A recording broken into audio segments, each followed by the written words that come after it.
This is The Voice of Land on the Big Play Network with your hosts, Kevin Arnold and Jay Benke. We can all breathe a big sigh of relief around the city of Cleveland tonight. No matter what this team goes through, under this new franchise or organization and front office, it just seems like when the Browns' backs are truly against a wall, they find a way to answer every single call and do what they are least expected to do. And today, they did just that by beating the Cincinnati Bengals, taking care of the opening round of the Battle of Ohio, 41-16, down I-71 at Paul Brown Stadium in Cincinnati today. And the Browns get back to above 500 at 5-4. It feels so good knowing we have a Victory Monday coming for us after the crap of a week. I won't use the same words as Baker Mayfield because that's not the type of language we use on this show. But after the crap week we went through, it feels good coming into a post-game show after a Browns win. And with that, welcome to your Big Play Network Browns post-game show here, known as The Voice of the Land. I am one of your hosts, Kevin Arnold. Alongside me, as always, it is always positive, Jay. Very positive today, my friend. Very, very positive today.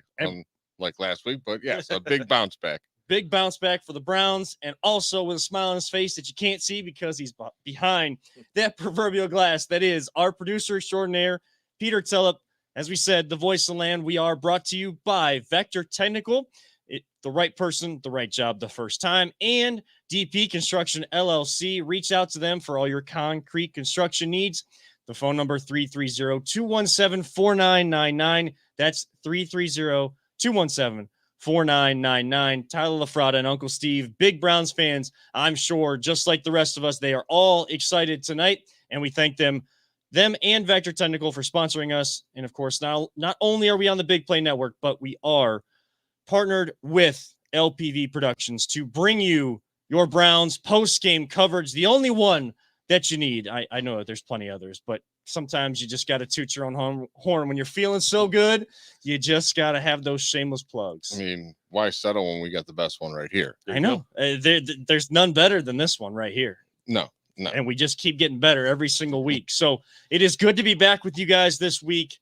I know I wasn't here last week, kind of taking care of family. Things are better on the right track. Got a chance to actually watch the game with Grandpa today. So that was very meaningful. Got to watch some Cavs games and Browns today, and watching the Cleveland teams win with family and just kind of putting family first is always most important.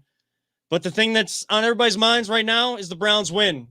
Browns win 41-16. Huge W there. Huge W. Huge W after, like we said, a week that this team went through a lot.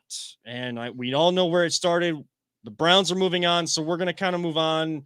We may, we'll talk maybe a little bit of Odell Beckham Jr., but it really is time to move on. And this win, galvanizing win, as Kevin Stefanski called it, is that type of stepping stone forward for this Browns team to try to piece together week to week, 1-0 weeks here moving forward before you get into your bye week. If you want a chance at the playoffs, every single week you got to play as desperate as this team did today. Jay, your thoughts on this team and the energy, the effort, just the performance that they brought out there in Cincinnati tonight? It was a complete team win today. Like, special teams, you did your job. Defense, hell of a game. Got the turnovers I asked for on our friends podcast, the Dog Stable. Offense, you scored 41 points. I mean, come on. What else do we want from this team? After this week, like I said on their show, like I had the weirdest feeling. I'm like, everything, like you said, everything's against us. We're going to ball out and just destroy the Bengals. And sure enough, that's exactly what we did. And Joe Burrow's not Superman? Is this true? I mean, I can check the comic book strip or the tape on that, but no, the last time I checked, Clark Kent was the one that was kind of hiding his true identity of Superman at the Daily Planet. Would you look at that? So there's there's much more than kryptonite that can beat Joe Burrow. But still, love for Joe Burrow when we're not going against him. He is an Ohio kid. He's from Athens, Ohio. So trying to do good in the state, but for the wrong team, Joe. Let's just say, it's the queen. I mean, the only time I root for the Bengals to win is when they're playing either the Ravens or the Steelers, to be honest. Yeah, and now if they're going to be a good team that you're going to have these battles with, you got to play them again. So we're not going to go with the trash talk too much against Bengals fans just yet. But again, you had to get this win. There was no way around it. You could not drop to 4-5. I mean, could you imagine the narrative of the media right now if we would have lost?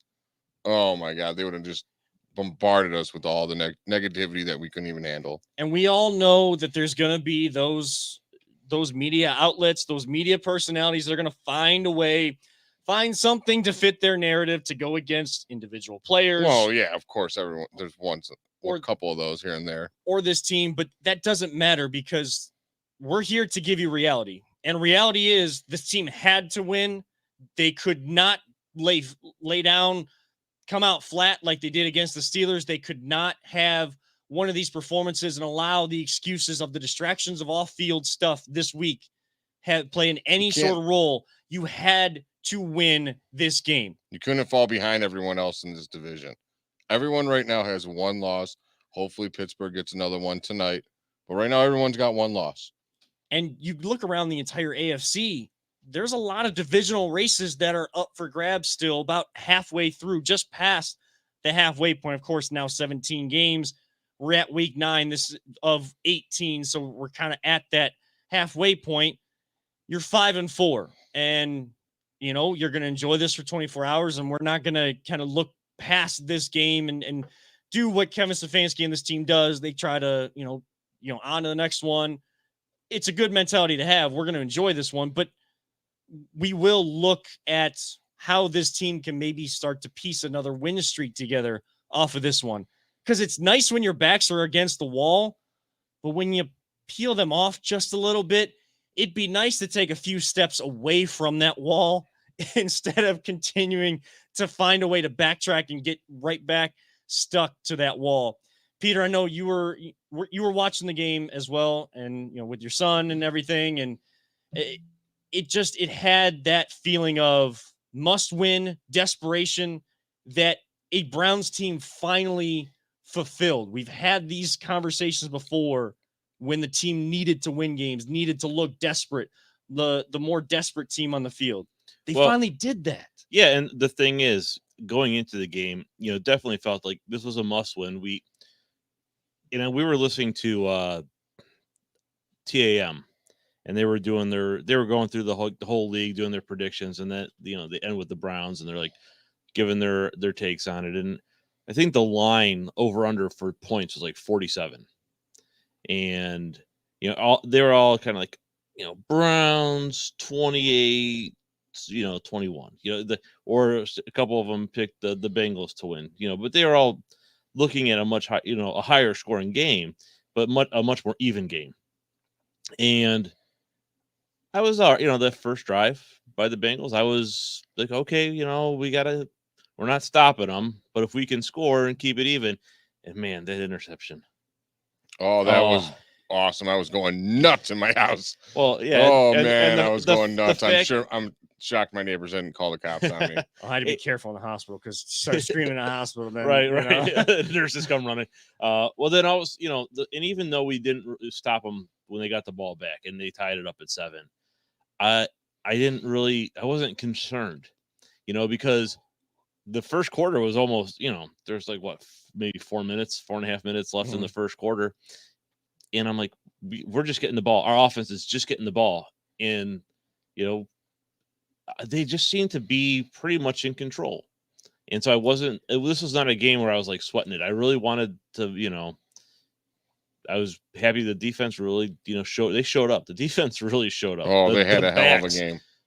The defensive back showed up. And it's as close to a complete game as we've seen. Now, there are plenty of things for this team to still have that, or Coach Stefanski and this coaching staff to play on the level of desperation with this team. getting field goals when your defense sets you up close to, if not inside the red zone, that's not going to work every single game. You're not going to win those games if you're settling for 3 instead of scoring 7. You can't line up offside. Like not only did they jump offsides, they were lined up offsides and just stayed there. They didn't even try to get back, and that was 3 times on the first drive. That one on Clowney. I mean, he was way offside. I was like, "Oh, what happened here? What kind of bad call is this?" I'm like, "All right, ref, this one was not a bad call. This was pretty offsides." The one call I was really ticked at was that late, late flag roughing the passer, because that. They even said they're like, "Oh, I think that came from New York." Like, are you just allowed to get that happen now? Yeah, I didn't know that was a thing now, but against the Browns, it is. Now, if that's Baker Mayfield, they don't throw the flag at all. No. They actually might flag Baker Mayfield. No. You got in the way of the defender. I mean, the referee might step aside for like word from New York, and the guy in the headset will be like, "Oh, that was Baker, guys, that was Baker Mayfield, so we cannot call any sort of pass." Try to throw the flag at him directly, please. Yeah. So, yeah, there was calls that were kind of questionable in this one, but also the penalties still mount for this team. So there's levels of discipline and desperation for this coaching staff to still play on. But in a game like this, that's when you want those types of conversations to be had once you go into film, because you get all excited. You're on the road home. You get to enjoy it tonight. You're only down in Cincinnati, and I think that they would fly still to Cincinnati, right? Probably. So you still get home. You still can, be in your bed tonight at a decent hour. You can relax and enjoy it. Go to film tomorrow. Enjoy it for 24 hours.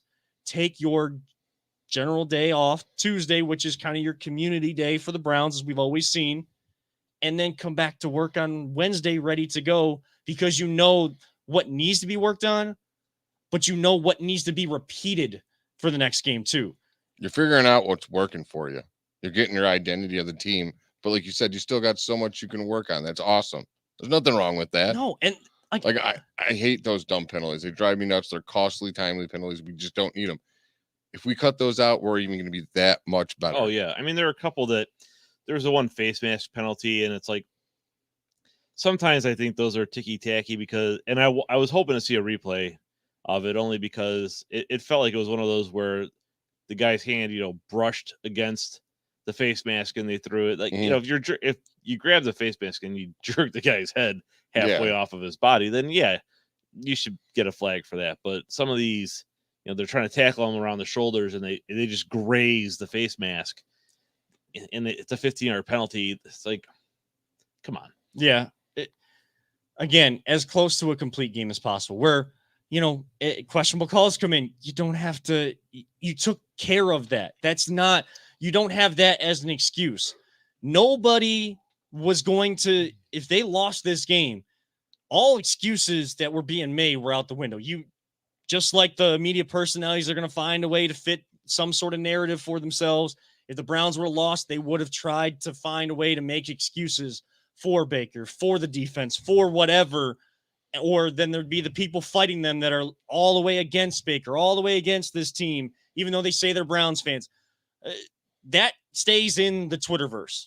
What is reality is what we watched on television today. They beat down the Bengals, man. That wasn't even close. It was a beatdown. They mollywopped them, dude. Exactly what they needed. That's why the title of the show tonight is what it is. The win we all needed. It was therapeutic. After all the bull crap. And it was bull crap. Whether whose ever side you are on, it's just it was so much back and forth, so much this person's got this opinion. Steve Smith is, basically trying to talk trash to Baker Mayfield. Steve Smith is just going to defend wide receivers. I don't care what he's going to say. I know. And you got quarterbacks defending the quarterback. You got wide receivers defending the wide receiver. You got this side of Brown's Twitter saying this side of Brown's Twitter saying that, this person that. I tried to just tune it all out myself, turned on the game, sitting next to family, just took a deep breath and said, they got to go win this. This is on them. Let's see what kind of cojones they have. And boy, did they show the cojones today and take care of business. Now You need to build on this win. But we will break this game down in more detail on the other side of our first break of the night. We'll kind of go into some of those individual plays. Of course, Denzel Ward opening pick six, 99 yards, and more. We'll get into all of those, our big play and big play player of the games. And later on, we will have another Tales of Tailgating. That is all ahead here on the Voice of Land, your Big Play Network Browns postgame show. We will be right back after these short messages. Whether you're looking to hire new talent or start a new career, Vector Technical has you covered. Vector Technical is a 28-year-old staffing firm that has helped thousands of job seekers advance in their career with reputable partners throughout Northeastern Ohio. Vector Technical is more than just a temp agency. With an above-average hire-in rate of 1 in 4 candidates, Vector works hard to connect the right person with the right opportunity the first time. Vector Technical hires for skilled manufacturing and light industrial work and is sure to have a career that you've been looking for. To learn more, visit our website at www.vectortechnicalinc.com. Welcome back to your Browns postgame show here on the Big Play Network. This is the Voice of the Land, and we are reveling in a Browns beatdown of the Bengals earlier today, 41-16, and a game that got started with fireworks early. Denzel Ward picking off Joe Burrow at the goal line. Who day? Denzel Ward. Who day? That's who day days. That's Ohio State crime right there. That is former teammates. Denzel Ward kind of knowing tendencies, also doing his film study. And you saw the way that Jim Nantz and Tony Romo broke that play down. What Jamar Chase, who has been on fire this season as a rookie. So to have that secondary so healthy today, but also playing the way we expected them to play with the emphasis that this front office put on their defense and defensive secondary this offseason, to see that kind of play out of them. We know Denzel Ward is a great corner. He hasn't shown it this year.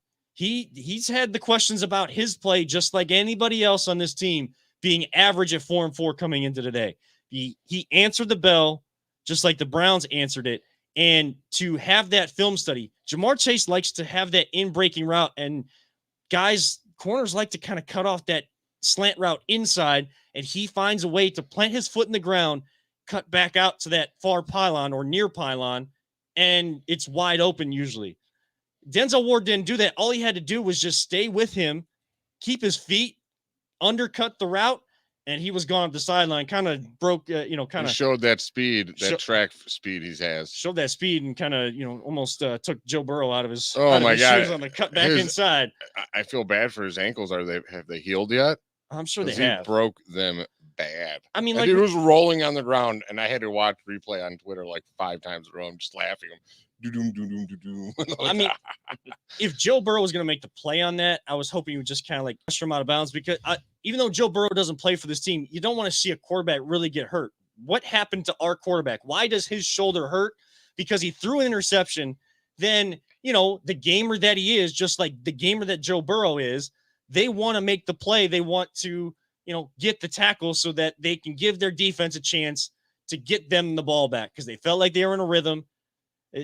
I was kind of like, good thing, bad thing for Joe Burrow there. Bad thing for the Bengals that he couldn't make the tackle, and they're down 7-0 to start after they had a great opening drive. Good for the Bengals and good for Joe Burrow that, really all he did was slide on grass, and he didn't have to make any sort of tackle that could have caused them any more harm. Do you guys think that was the key play to really get things going, or was it the fact that while Browns go up 7-0, they immediately give up the touchdown to have things tied? So the Bengals take care of that. The Browns immediately go down on offense and score a touchdown, and they don't go 3 and out. They're able to get their opening series into a touchdown as well to pick up their defense.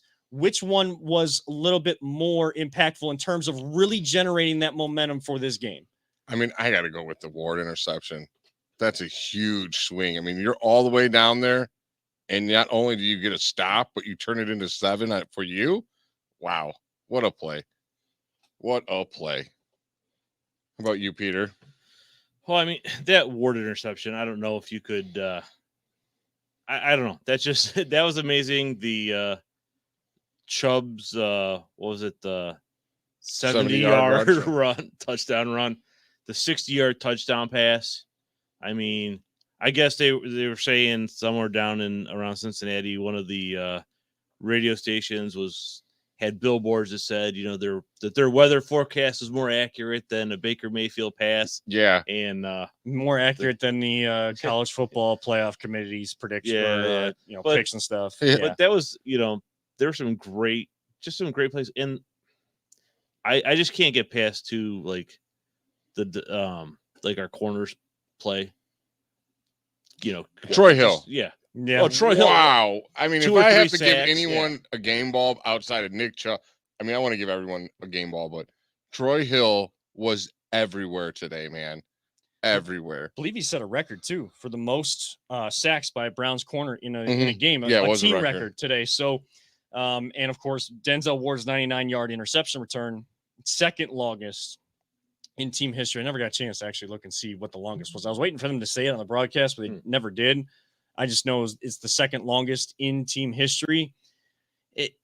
I think looking at that sequence of drives in that, or just the first quarter in general, yes, the Denzel Ward interception return for a touchdown was a momentum builder and setter, a tone setter for the game for this team, because defense, we've been looking for the turnovers.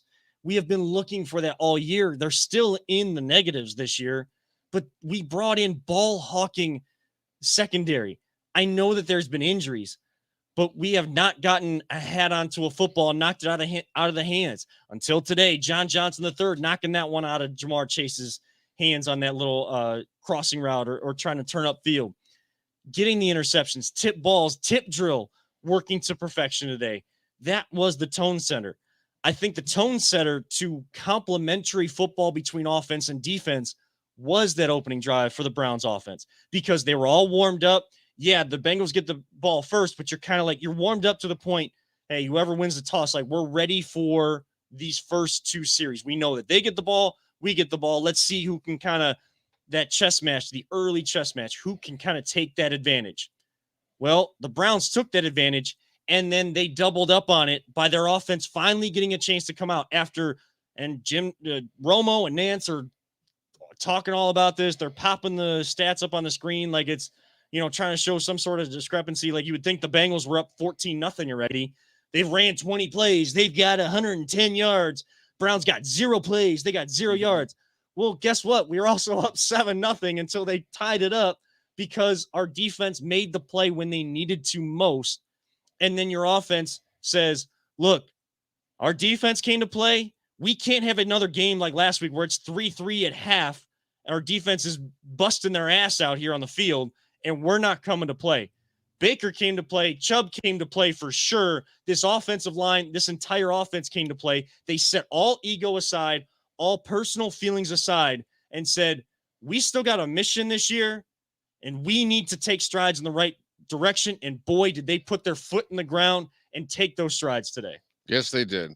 To mention those drives you were talking about, so they went down there in the defense at the end. They got that interception that made a key play, but then they had to get right back out there after that long drive and play. And they looked spent. Like, all right, you just went 90 yards, something down the field. Obviously, they needed a breather. Denzel wasn't even out there during that whole drive. They go down there, score a touchdown. If they would have went out, the Browns went out and had like a 3-and-out and had to put that defense. Do you know how much different this game could be? Like, the momentum would have shifted dramatically right then. But they came down there and boom, went right back down and scored a nice long drive, and boom, gave our defense the breather. And they played so much better the rest of that game. And that's why I kind of asked the question. Well, I know that the great highlight play is the Denzel Ward. I would never take anything away from that. The only reason I asked the question was for what you just said. The offense could have gone 3-and-out, and we against a tired defense that everybody is going to the oxygen tank to get some air, because they had to go out there for 2 long drives in a row, even though they were able to score on defense. This could have gotten away from the Browns as much as they took the early control. It could have gone right back and snowballed right back pushed them further and further up against that wall, trying to push them into the wall at that point. They didn't allow that to happen. Again, you got to find a way moving forward to use whatever Baker finds when he is most doubted, whatever this team finds when they are most doubted, and Kevin Stefanski is able to rally the troops, have them ready to play when they are doubted the most, when everything seems against them. You saw it last year when your coach has COVID. They're going into Pittsburgh to play in a wild card game. This team came out ready to play. They made all the plays they needed to. This had another feeling like that. Everything going against you. Everything just seemed to just be piling on and piling on. Was the sky finally falling in when people wanted to say that earlier this season? Was that really starting to happen? It felt like it could be a 30-6 kind of game. Some sort of big gap scoreline where the Bengals just get pissed off about losing to the Jets, and they take it and take the Browns to the woodshed and just beat the crap out of them. It felt like that could be one of these weeks. The Browns find a way to prevent that and overcome that. Now, find a way to generate that philosophy, that mentality moving forward, because this is the team I wanted to see all year. This is the team we want to see the rest of the season. I don't want to talk about the OBJ thing all that much. Obviously, you don't either. Frankly, sick of it. I have thoughts, but I really don't want to. Yeah. I don't know how this locker room is, but everyone's saying some people are like, it's not. They don't know if it's split or not split. When you win a game like this after that, that erases so many doubts in those players' mind. Like, all right, maybe they were on something with this OBJ not being here and they're playing better. Like, the guy's a hell of a player. It just wasn't working. I'm not here to play the damn blame game. I'm sick of the blame game. I think it's just lame, if you want my opinion. Yeah, this game helped a lot with that situation. A lot. And that's not to be underlooked. I mean, a talented player, talented wide receiver, and it's not manufactured when people talk about OBJ in terms of being a good teammate and what he meant to some of these young wide receivers. DPJ, who had a hell of a game. We'll get to our players of the game here in just a second. He might be mine, honestly. But DPJ, Anthony Schwartz, that's not manufactured stuff. So we know that OBJ had an impact. And he's great in this community too. Like, there's a lot of stuff people don't hear about that he did. He's a good person. Great community guy. He is a good teammate. I think some of the stuff that's said against him is wrong. It was just best for, especially after what his dad put out and the conversation and the controversy that brought for this team. It was just kind of the culmination to stuff we didn't even know was going on behind the scenes, like him requesting a trade in the offseason, them probably pulling the Njoku route of like, well, you haven't, you were hurt last year. Come see what we're all about. Come see what you can be a part of with this team. I think he has a little me guy in him, and that's just not going to fly on this team. There was eight different receivers caught a ball today, and none of it, like, that's what this offense is. It's not going to be that one main guy that's going to have 6-7 receptions out of 10 targets for 115 yards every single week. That's going to be a big fantasy guy for you. This is just an offense that operates, and who's ever open, whatever the defense dictates, that's who's going to get the football. And that's what Baker Mayfield is good at. It just wasn't right for either one. It's just best for both to go their separate ways, and you wish both well moving forward. I have nothing against OBJ. No, I know I feel bad for. Like, I was talking, he's fan of the show. What Dirt Dog his name is. I feel bad for all the kids that got OBJ jerseys, man. I feel really bad for them, to be straight up honest. That's the worst part to me. And he had such an impact and impact on the kids. And you see some of the even younger receivers than Odell, and the guys that have gone to LSU are from Louisiana. They're wearing free Odell shirts. Now, they get you on a technicality because he's still on the team. He's got to be listed as inactive because he's not officially released yet. Listen to the actual media and what the GM said, guys. Like, the free Odell shirt was kind of a me guy type of thing to get a little of the cameras in your warm-ups, Minnesota, to get some attention on you, maybe not necessarily what's going on there. Didn't like the LeBron tweeted about it. It is what it is, though. It is what it is. Both sides are going their different ways. And if this team is better without OBJ, so be it. We're going to root for who's here. And I'm not going to wish anything against OBJ. I'm not taking sides in all this. We just want our football team to win. That's what they did today. I mean, I'm always going to side with the Browns. Yeah, you're always going to side with the Browns. I don't mean I got to dislike the other person, say he's wrong. I'm just siding with the Browns. It's just that how that is. What I mean by taking sides, I know what you mean. You know what you've seen it on Twitter. You've seen it out there. When people take sides, it's like it was the OBJ Baker Wars on Twitter. Yeah, it was some of the most ridiculous stuff I've ever seen. Like people were legitimately getting mad at each other over their opinions. Like, dude, first off, if you have a different opinion, agree to disagree. It's okay. Understand why the other person doesn't have the same opinion as you, but respect that they don't have the same feeling as you. You don't have to hate one guy because you like the other. I don't have to hate OBJ just because I'm going to side with and love the Browns and root for the Browns. I don't have to do that. I hope Odell does well. And I know that if he signs with a team that we're going to go up against this season, or it's in our division or some sort of team that could impact our path, that's going to be the big conversation. But guess what? Shut the doors, shut the noise out of Berea. Guess what? We don't worry about OBJ no more, though. No, you just worry about DPJ. DPJ. We're on to another one. APJ approves for DPJ. APJ for DPJ. That would be a heck of a, like a political grouping there, or even or even law office. The law offices of APJ and DPJ, they will fight for you no matter what happens in life. I like it. I don't know. I couldn't. I may not know anything about being a lawyer, but we got a hell of a name already, buddy. Yeah. Apparently, I don't know much about marketing campaigns either, because that was not good off the top of the head. I am not a freestyle guy at all. So, with that being said, though, we do need to hit our second break of the night and let you guys all find out where you guys can get some of the great Voice of the Land gear. That's right. We'll have that and more. On the other side of this break, we will get into our Tales of Tailgating, big play player of the game. We kind of talked about some big plays. Who's your big play player of the game? And we need to go around the league. That is all ahead here on the Voice of the Land, your Big Play Network Browns postgame show. Are you struggling to hire the right talent or maybe even find the right career? Vector Technical makes it easy. Since 1992, Vector has provided Ohio employers with a reliable process for hiring and have helped thousands of job seekers advance in their careers. Vector Technical is more than just a temp agency. We invest time to get to know each client and candidate personally.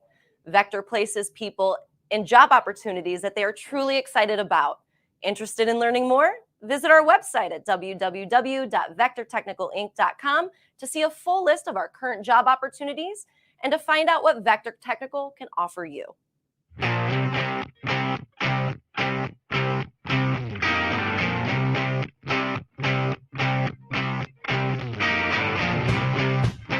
Get your gear at voiceoftheland.com/shop.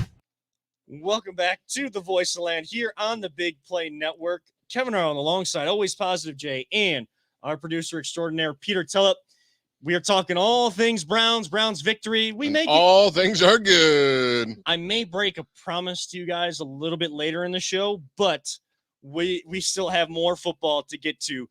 I do want, before we get into our Tales of Tailgating for this week, I do want to get into our big play players of the game. Peter, I'm going to start with you on this. Who is your player of the game for the Browns?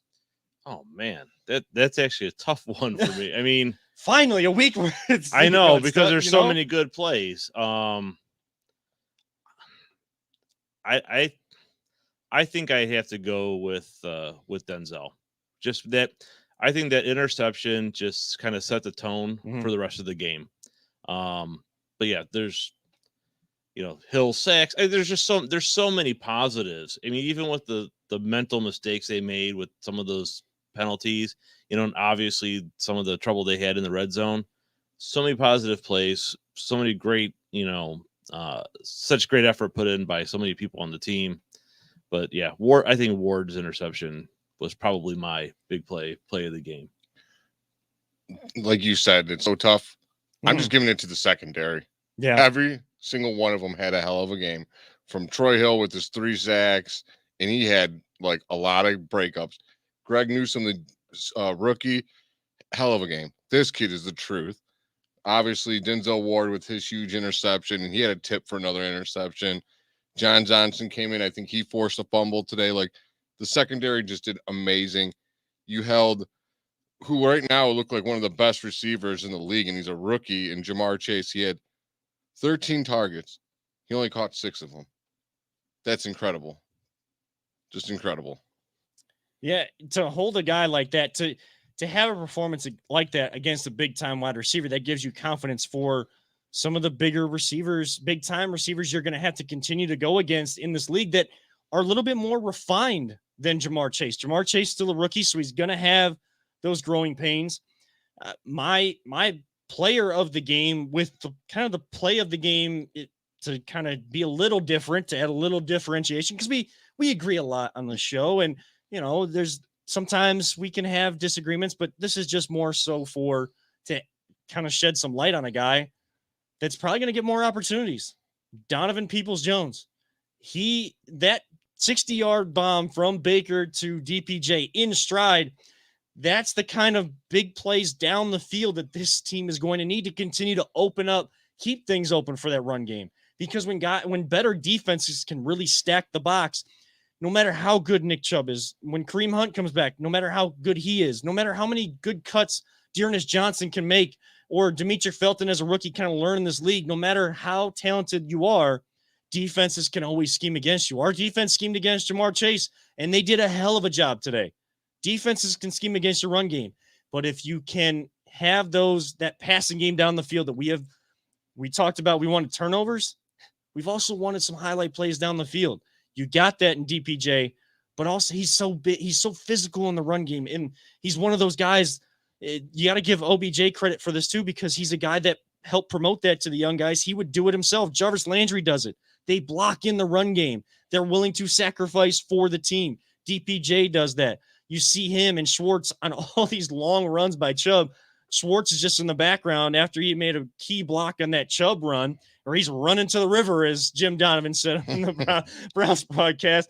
What I loved about that call, if you guys haven't seen it, yeah, I heard it, is Doug Deacon in the back. Like, once Chubb gets in the end zone, just Doug Deacon just comes in with his one-liners, and he's like, Is he in the river? Is he in the river? It is so good.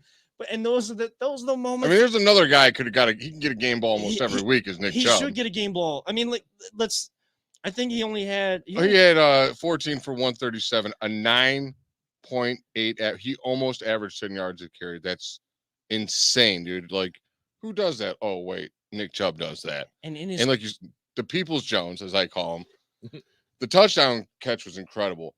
The one on the sideline that got it right down to the 2, I thought was even better. First off, that should have been another flag. Refs, thanks for not caring about our health. But yeah, he caught that between 2 defenders, and right after was smashed by someone and held on and just got up and flexed, and then they had to call him out. It was such a hard hit. He didn't look like he was hurt. They're like, dude, you just got smashed in the head. You have to come out and play. We have to see if you're all right. Yeah. He's like, okay, fine, we'll go over here. Yeah, the fact that he held on to that after getting hit. Yeah, that was incredible. Yeah, that was a great play. Well, and that's a guy that he knows he's going to get hit. That's a play that I can see being used as part of the narrative against Baker Mayfield. Oh, well, you're putting your receiver in a bad spot. Guess what? That's the game of football. You got to drop one in the bucket sometimes in between a couple defenders, and your receivers got to make the play when they know they're going to take a hit. It's football. That's heart right there, man. It's heart. It's passion. It's the drive to do what's best, what you can for team, putting team first over, yeah, I'm probably going to get hit. I'm probably going to get a bruise. Oh, well, we're all playing hurt at this point. If we're ready to go, we need to be out there. And DPJ is a guy that can make that kind of play. Chubb, he is second all time right now in yards per carry at 5.3. I think someone has 5.4 per carry in their career. I mean, you talk about Derrick Henry, you talk about Dalvin Cook, you talk about Christian McCaffrey.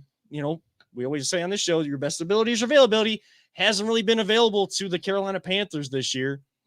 You talk about them in fantasy football, but it's the guys that do the work. I mean, if Nick Chubb had the opportunities that Delvin Cook and Derrick Henry have, he'd lead the league in rushing every year. But he's not selfish. Like, I'm not trying to pick on OBJ here, but there's a I know where you're famous going. scene, and he goes, "I want a touchdown." He goes, "I just want to win." Yeah, He doesn't care. right. If he gets 14 carries and he gets 14 yards and they win, great day for the Browns, and that's all Nick Chubb wants. Yeah, and people are using that video as part of the narrative if you were like against, because again, picking sides, you had to hate one guy. Like that's one example to use. That's just more of an example of Nick Chubb is that way all the time. Of course, these guys want to score touchdowns. You can't knock a guy for saying, I wasn't mad about it at all. Like, and that's back in 2019. That's like, look at the uniforms. That's the bumbling Freddie Kitchens as our, one of the OGs of the show, Nick Paulus used to say. I still love that term. So there was a lot wrong that year. I'm not using that against the guy that's not going to be playing here anymore. It's just all these guys want to score touchdowns. It's just Nick Chubb is legitimately. He don't care. He just wants to win. He'll do whatever he has to do to help win. Whether a camera or microphone's on him or not, like that's just who Nick Chubb is, and that's why he deserves a game ball every single time. Now, who deserves a game ball on this show is always Positive Jay, because he is out and about before home games. He is filming with different tailgates around the city, getting and uniting Browns fans, kind of finding what really drives people to tailgate, how long they've been fans, who their favorite players are, why this city is so loyal to football. And we have another edition of Tales of Tailgating with our own Always Positive Jay right now here on the Voice of the Land.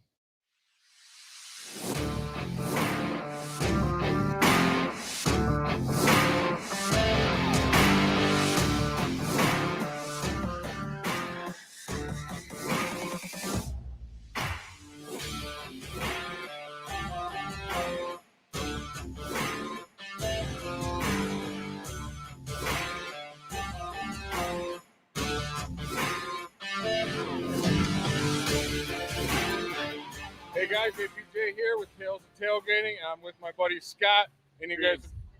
I said greetings. Oh, hey, greetings. Threw me up. So you guys have, if you've been to the Muni lot, you've seen this guy's bus. It is the giant dog bus. Do you have a name for it? It's called the Dumb Dog. The Dumb Dog. Well, it's pretty sweet. It don't look too dumb to me. I'm gonna be real with you. How long have you been coming down here? Well, this is my second bus, but including the first bus, I've been in the Muni lot since 2003. Nice. Been a long time, man. Yeah.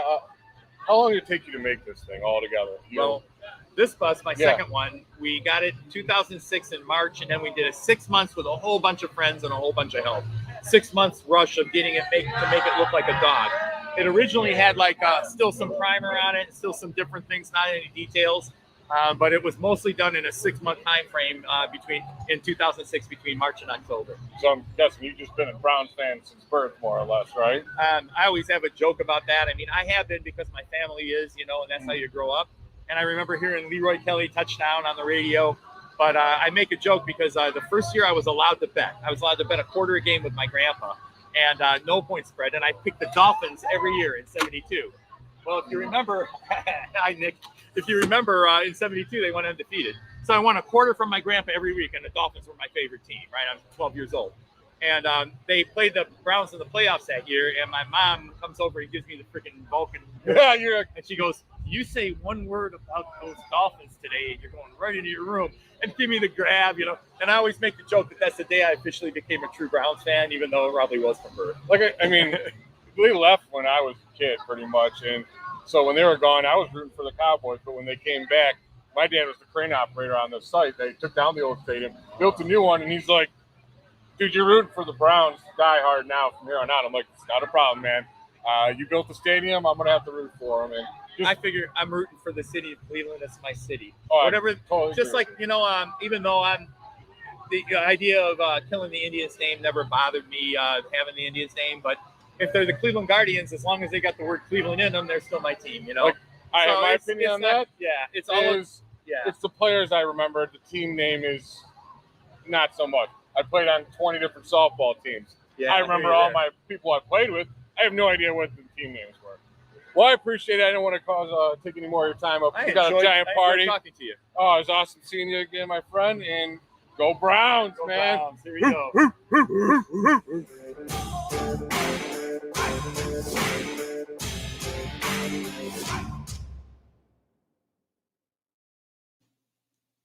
And we want to thank Always Positive Jay and our friend now Scott, who what a tailgate that he has there. The bus, everybody has seen that bus in the Muni lot. Whether you drive past or you've been in the Muni lot, you have seen that bus. And for that to only take 6 months to put together, they must have had a crew on that thing. I was gonna sure. say they must have had a crew putting that together. Because the inside, there's so much memorabilia inside that bus, it's unreal. Like, you could sit there and just stare at stuff.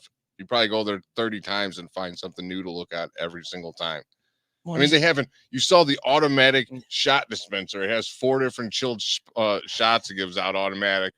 Good to go. Here, you want a Jaeger bomb? Oh, you want a cherry bomb? I'm like, oh my God, these guys are incredible. Like, they love their tailgating down there, man. I mean, that's the second bus, and they've been going to There's one just like it that parks right across from it. It's like a newer one.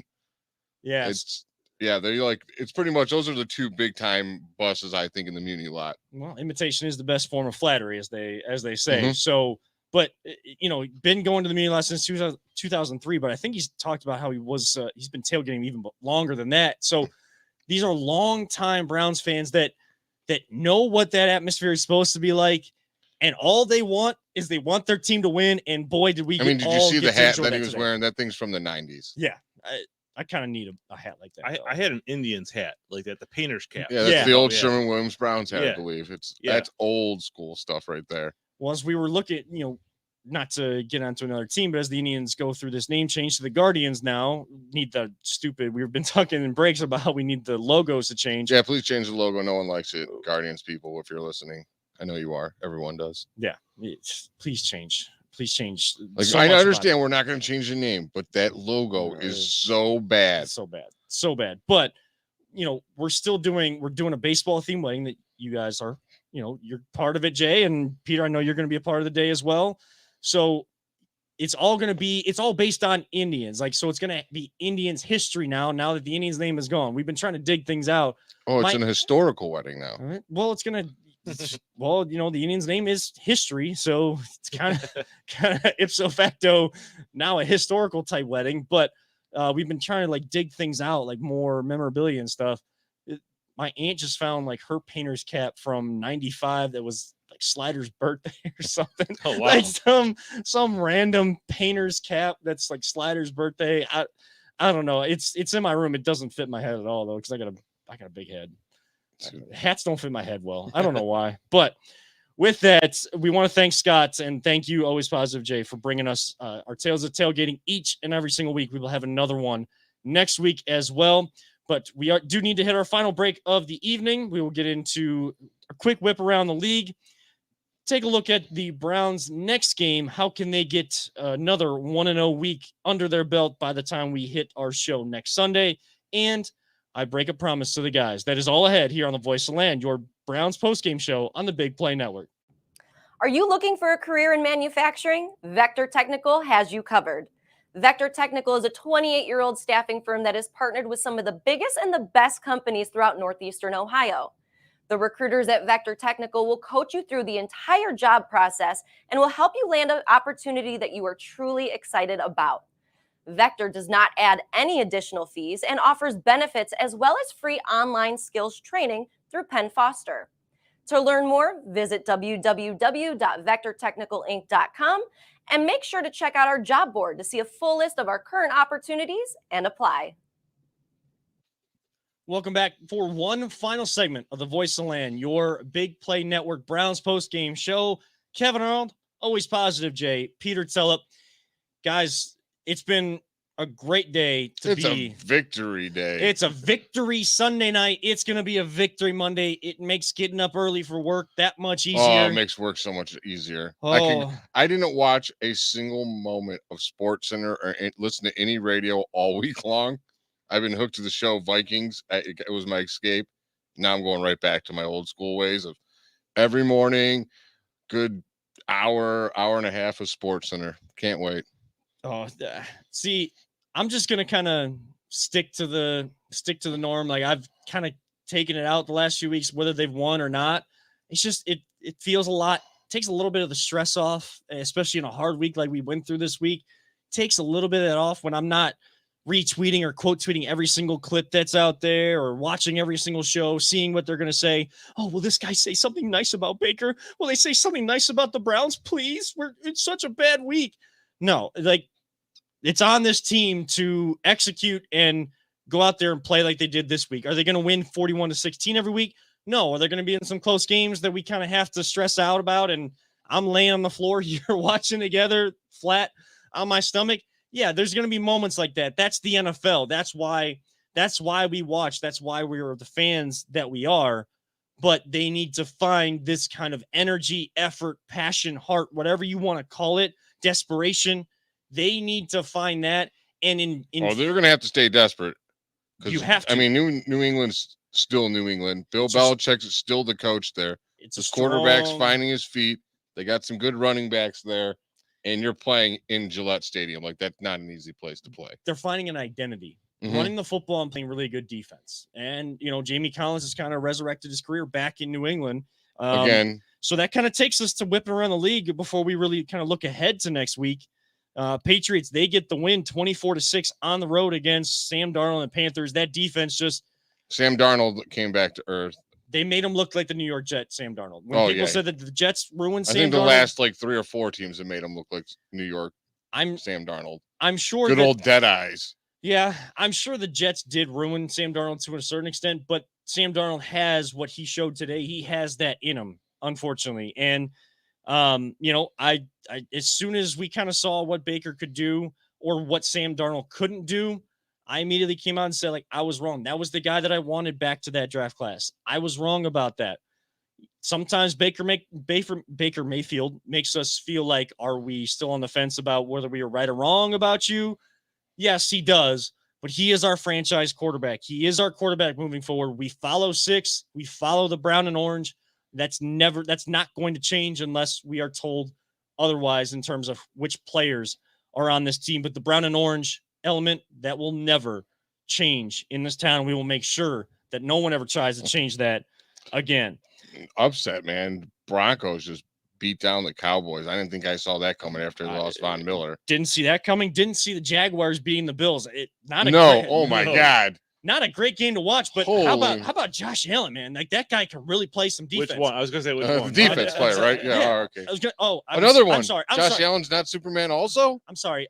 Context, everybody. I'm not sure if you guys know, but there is a linebacker for the Jacksonville Jaguars. I know that they suck. They still suck. Don't worry. They still suck. But there is a linebacker that is pretty good for Jacksonville. His name is Josh Allen. First player with the same name to intercept and sack a quarterback of the same name. Yeah, Josh Allen is not Superman either. No. Another upset, man. The Falcons beat the Saints. I understand they got Trevor Siemian, but the Saints were still got a hell of a team, and the Falcons are still the Falcons. The only part I didn't like about today, I heard a lot of people calling today upset city or upset Sunday. We were the rest of the league, not in our game, of course not. We were put into that category as technically an upset. I mean, yes, you're going on the road. They were favored by 3. It's not that I don't like that we were, because yes, it's an upset because of who's favored and how the Browns are playing. It's because of how the Browns have been playing in the week that we went through that I'm upset that we have to go through that what we thought we were going to get initially with this team building and what we saw on paper. We all know on paper doesn't win you anything. But we thought some of it would at least translate early, and we, maybe be, 7-3, I guess, or 7-2, or see, Jay has to watch the sports parlor because you'd find that Vegas automatically pretty much gives the home team a 3-point advantage there. Well, there you go. So you get a little bump there. So really, I think the line was 2.5. And so Vegas was saying on this game, it was a toss-up. If you're into sports gambling, watch the sports parlor. Yeah, show. Because I'll tell you, I learned a whole bunch about this because I don't know anything about it. Padone's going to create a monster in Peter when sports betting becomes legal in the state of Ohio. No. He's getting all the terms down, the vernacular. Hey, matching bets. I made a bet on this with our buddy Craig from the why am I drawing The Dogs Table? The Dogs Table. Craig Fountain? Yeah, we bet the winner got to pick a JVR T-shirt. I had the Browns with 3 points. I didn't need the points. GVR extra large, bro.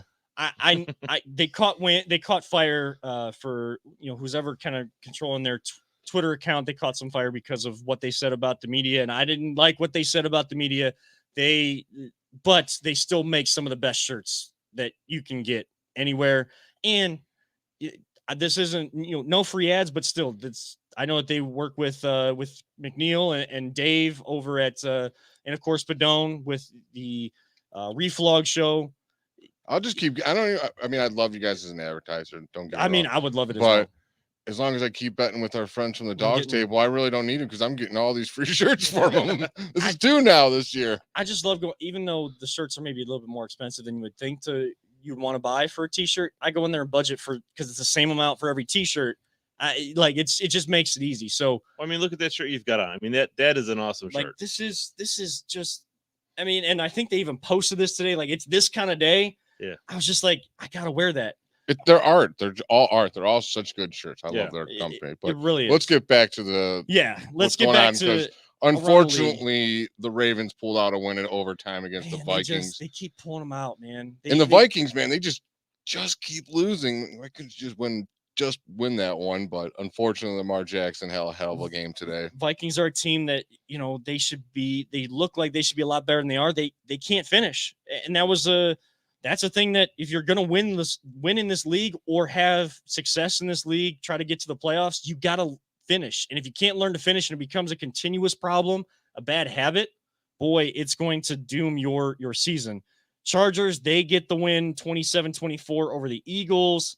Cardinals just continue to win. You know who's quarterbacking for the Cardinals today, right? Colt McCoy. Did Kyler Murray not play? I thought Kyler Murray did not play. Colt McCoy went out and won a game today. My boy. I love Colt McCoy. Man. I mean, he wasn't that good for us, but he was tough, man. To get up and still play after Jerome Harrison killed him. I'll love that dude to the day he dies, man. He's Kyle Shanahan as a head coach coming back to earth a little bit. He might just I mean, everyone thought the 49ers were going to be a Super Bowl contender, and 3-5 now. So let's see here. I guess the trash can game of the day was the Dolphins and Texans, 2-1-7 teams. Dolphins squeaked that one out 17-9. Chargers beat the Eagles 27-24. That's important to us. Unfortunately, the Eagles lost. Right. Thursday night the Colts took care of the Jets. Tonight you have a good game. Titans at the Rams. Now with Von Miller there with that Rams defense, they continue to retool. And Titans without Derrick Henry. Yes. Rest in peace to my fantasy football team. Yeah, me too. But again, feel for Derrick Henry because he is, we say that Nick Chubb is a really good back. Derrick Henry is still a really good back, even though he's talked about more than Nick Chubb. A phenom, man. He is tremendous. He almost what? He was leading the league in yards after contact over the next leading rusher. I think it was Nick Chubb was second to him in the league at one point. Derrick Henry still had more yards after contact than Nick Chubb had rushing from scrimmage total. Jeez. Like that's the kind of guy that the Titans are losing, but it's still a really good matchup tonight. They still got AJ Brown, who stepped up big for them last week, and he is like the wide receiver version of Derrick Henry, as I call him. Yeah, the Rams are a team that's going for it. And then tomorrow night you have Bears at the Steelers. Boy, Justin Fields going into Heinz Field on Monday Night Football. Bears. It's that might not be the best of scenes for Justin Fields, but we got to hope that pull out a little of that Ohio State magic for him. I mean, Khalil Mack, do me a favor while you're over there and just sack Ben like 8-9 times. I don't even care if you take the league. Speaking of Ohio State, not to get into their season at all, but I know that there's probably still people that don't like DPJ because of the school that he went to, or that he was kind of buried at by that coaching staff at the team up north. I mean, thank you, Jim Harbaugh. Did you see? Right. Yeah. Because we don't get him in the 6th round if someone else has him. Nope. Did you see who he scored that touchdown on? Eli Apple. So, once they leave school, all that, that rivalry, and as much as I hate that team up north, that all goes away. If you can help my professional team win, just like DPJ did today, like that goes out the window as soon as you're drafted here. And I mean, there's no if you- names. if There's you a play certain Ohio media State- member that it took a long time for DPJ to earn his respect. I know. I don't care. That stuff never bothered me. I No. don't care where you went to school. You went to school or you went to school. Yeah, we went to. If you You help went to play school here where now, you went like- to school where you got the best scholarship. Exactly. Yeah. Like, Yeah. Eli Apple doesn't play here, so guess what? I Yeah. don't root for Eli Apple anymore. Glad you got burned because the Browns won and beat down the Bengals. Now the Browns, of course, we get 24 hours to enjoy this one. Next week, they head to face Bill Belichick and the New England Patriots with Mac Jones and that running game. More so a strong defense. Just quickly, guys, a key to this Browns team taking what they learned this week, building or kind of fixing their mistakes, finding a way to get another victory on the road next week. What is that key right now? they just got to just pick up right where you left off today, man. That's it. Continue on. Let's clean up these. They're just dumb mistakes for penalties. Just going to clean those up. Do exactly what you did on defense. Do what you did on offense. If you got to be even a little better, that's fine too. I don't care. Just do what you did. And if you're going to beat this team, you got to stop that running attack, because I'd love to see them get into the exact position that Joe Burrow was in, where when they know that you have to pass, our defensive lineman is scary dangerous. Mhm. You're right. Peter? I agree. I mean, let's clean up the stupid penalties, the lining up offsides, the illegal shifts and stuff like that. But they got to focus on scoring when they're in the red zone. They can't go down and settle for 3 points.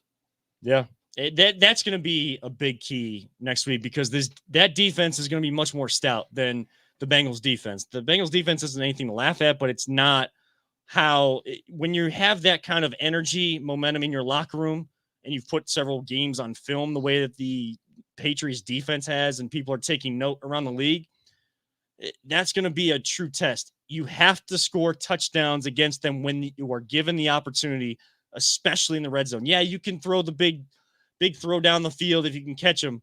But when you put a drive together, a 10, 12, 13 play drive, you get inside the red zone, you get inside the 10, you better get 7, not 3. The other key, find a way to be that desperate team we saw today. You're in third place. If You're still desperate, you got to continue to be desperate. If you have to do it the rest of the season, no matter where you climb in the rankings or fall, you need to keep this kind of mentality, because if that becomes your identity, or what helps rebuild your identity into who you're supposed to be, so be it. Keep doing it. Just be that kind of team that's galvanized in the locker room, and all the noise. You talk about shutting all the noise out. Don't just talk about it. Be about it every single week, and you will be just fine. Now, I did tease this. I know we're just a little bit over time already, but hey, we're allowed to do whatever we want. Yeah, that's what I did tell you that before the show. Couldn't argue with you. I'm like, when you're right, you're right. I gotta break a little bit of a promise to you guys and to the audience out there. I promised I wouldn't talk Cavs because we are a Browns post-game show, at least when they started the season. But how can you not talk Damn, Cavs? they're playing good, boy. This is what you want to see out of a young team that hasn't won anything. You want to find ways to win. Look at this game against Toronto they had the other night on Friday night. They didn't lead until the last 4 seconds. For 47 minutes and 56 seconds, this team was losing in that game. They found a way to finish, get over the hump. Darius Garland, 2 clutch free throws at the end, and then you get the stop, because you have that length on the court with Allen and Mobley, and when Markkanen is there, and not, of course, he's dealing with COVID just like Kevin Love is right now. But when those guys are on the floor, and when they get out and run, they move the ball. Like, this is the type of team. They're going to go through their growing pains. They went through growing pains in that game and still found a way to win. Man, is Mobley playing good? What did He is looking like a phenom, man. I mean, it's him and Scotty Barnes right now for Rookie of the Year. Yeah, and right now in New York against, the Knicks have been a laughingstock for seasons of the past, but it's a team that went to the playoffs last year. They were the 4th seed in the Eastern Conference. They were the home team in that series against Atlanta. They got Julius Randle. They got some young pieces there. They're in the Garden right now, still on the road. This schedule that the Cavs have opened up with, a West Coast road trip to start out. They've been home maybe 2 or 3 games already. They come home for one game on Wednesday and they go right back on the road. They're up 109-101 with 5 minutes left in the fourth quarter. Just going to kind of look at the box score real quick here. So let's see. Leading point scorer for the Cavs on the floor right now, Evan Mobley with 26 points right now for the rookie. Darius Garland with 10. Colin Sexton, who had 8 points after the first quarter, still with 8 points. Jared Allen with 14. He's got 16 rebounds. He has been an absolute monster this year, man. I mean, he's like 15. He's so efficient. He's a 15-15 guy for you every single night. And like you said, efficient. Percentage from the floor. It's been probably one of the best pickups no one thought would be Ricky Rubio. Oh, he's got 34 points. 34 points. I was just looking at that. 34 points. Like he is a leader and he is a hell of a point guard, man. 8 assists, 34 points. 12 of 17 from the floor, 7 of 7 from the 3-point line. Oh, he can bomb them, man. He's got the 8 assists.